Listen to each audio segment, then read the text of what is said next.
এই উম্মত জাহান্নামে যাবে, পায়ে বেড়ি থাকবে না।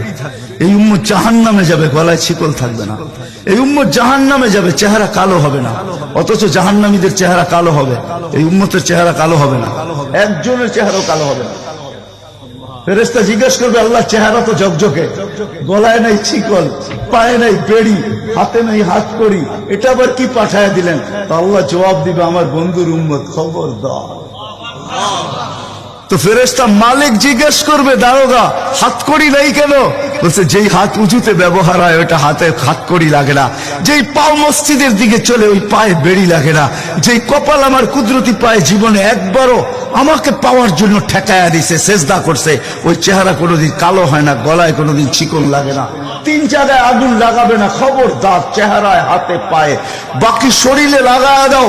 আগুনকে যখন মালিক হুকুম দিবে ধরার জন্য, আল্লাহ আমাদেরকে শিখায় দিবে, স্মরণ করায় দিবে, আমরা কলেমা পড়তে থাকবো। আগুন আসবে আর যাবে, আসবে আর যাবে, ধরবে না। একবার, দুইবার, 3 বার হবে। মালিক কোরা চার্জ করবে, লাঠি চার্জ করবে, ধরিস না কেন? তো আগুন বলবে, লাইসালি সুলতানুন আলা মান ক্বালা লা ইলাহা ইল্লাল্লাহ মুহাম্মাদুর রাসূলুল্লাহ। এই কলেমা যে পড়ে তাকে ধরার ক্ষমতা আমার নাই।